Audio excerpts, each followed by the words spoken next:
Hello my dear students, পুনৰবাৰ learn geography with সংঘমিত্ৰ চেনেলটোলৈ তোমালোকক স্বাগতম জনাইছোঁ। আজি তোমালোকলৈ লৈ আহিছোঁ ক্লাছ 6ৰ ছ'চিয়েল ছায়েন্সৰ জিঅ'গ্ৰাফি পাৰ্টৰ চেপ্টাৰ 7 অসমৰ জলবায়ু, প্ৰাকৃতিক উদ্ভিদ, বন্যপ্ৰাণী আৰু কৃষি পাঠটিৰ অতিৰিক্ত প্ৰশ্নোত্তৰসমূহ। তোমালোকৰ সুবিধাৰ্থে এই MCQ চিৰিজৰ প্ৰতিটো ভিডিঅ' হ'বলগীয়া এনুৱেল এক্সামৰ ভিত্তিত প্ৰস্তুত কৰা হৈছে। যদি ভিডিঅ'বোৰ চাই ভাল লাগে তেন্তে চেনেলটো ছাবস্ক্ৰাইব কৰি লাইক এটা কৰিবা আৰু নিজৰ বন্ধু-বান্ধৱীৰ লগতো ভিডিঅ'টো শ্বেয়াৰ কৰিবলৈ নাপাহৰিবা। এতিয়া আহিছোঁ আজিৰ পাঠটোৰ মাজলৈ। বতৰ কাক বোলে? কোনো এখন ঠাইৰ সূৰ্যৰ পোহৰ আৰু তাপ, বায়ুৰ চাপ, বতাহ, বৰষুণ, জলীয় বাষ্পৰ আপেক্ষিক পৰিমাণ আদি লগ লাগি যি অৱস্থাৰ সৃষ্টি কৰে তাকেই বতৰ বুলি কোৱা হয়। কোনো এখন ঠাইৰ জলবায়ু নিৰ্ভৰ কৰা দুটা কাৰকৰ নাম লিখা।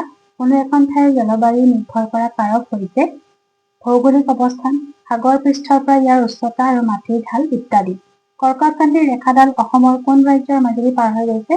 কৰ্কটক্ৰান্তি অসমৰ ত্ৰিপুৰা ৰাজ্যৰ মাজেৰে পাৰ হৈ গৈছে। বংগ উপসাগৰৰ ওপৰেদি কি বতাহ প্ৰবাহিত হয়? বংগ উপসাগৰৰ ওপৰেদি দক্ষিণ-পশ্চিম মৌচুমী বতাহ প্ৰবাহিত হয়। পৃথিৱীৰ ভিতৰত সৰ্বোচ্চ বৰষুণ হোৱা ঠাইখনৰ নাম কি? পৃথিৱীৰ ভিতৰত সৰ্বোচ্চ বৰষুণ হোৱা ঠাইখনৰ নাম হৈছে মেঘালয়ৰ মৌচিনৰাম, য'ত বছৰি 1250 চেণ্টিমিটাৰ বৰষুণ হয়। বছৰটোৰ কোন সময়ছোৱাক অসমত হেমন্তকাল আৰু বসন্তকাল বুলি কোৱা হয়?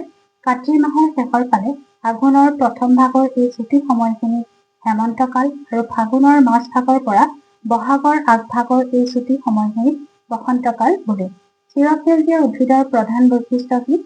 চিৰসেউজীয়া উদ্ভিদৰ প্ৰধান বৈশিষ্ট্য হ'ল ইহঁতৰ পাত সদায় সেউজীয়া হৈ থাকে। অসমত থকা দুখন বৰ্ষাৰণ্যৰ নাম কি? তিনিচুকীয়া জিলাৰ পানীদিঘি আৰু শোণিতপুৰ জিলাৰ নামেৰি হৈছে অসমৰ বৰ্ষাৰণ্য। দুবিধ ক্ৰান্তীয় পৰ্ণপাতী উদ্ভিদৰ নাম লিখা। দুবিধ ক্ৰান্তীয় পৰ্ণপাতী উদ্ভিদৰ নাম হৈছে চেগুন আৰু শাল। মানাহ ৰাষ্ট্ৰীয় উদ্যান অসমৰ কোন জিলাত অৱস্থিত? মানাহ ৰাষ্ট্ৰীয় উদ্যান অসমৰ বাক্সা জিলাত অৱস্থিত। অসমত কিমান ৰাষ্ট্ৰীয় উদ্যান আৰু অভয়াৰণ্য আছে? অসমত 7খন ৰাষ্ট্ৰীয় উদ্যান আৰু 17খন অভয়াৰণ্য আছে। অসমৰ অৰণ্য মানৱ বুলি কাক কোৱা হয়? যাদৱ পায়েঙক অসমৰ অৰণ্য মানৱ বুলি কোৱা হয়। অসমৰ কিমান শতাংশ মানুহ কৃষিৰ ওপৰত নিৰ্ভৰশীল?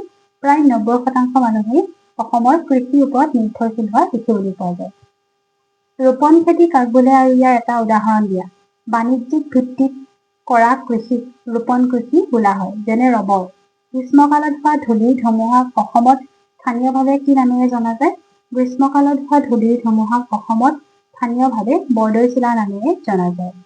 মই ভাবোঁ তোমালোকে পাঠটোৰ কুৱেশ্যন এনচাৰসমূহ বুজি পালা আৰু যদি কিবা কনফিউজ হৈছে তেন্তে কমেণ্ট বক্সত গৈ মোক সুধিব পাৰিবা। Thank you for watching this video.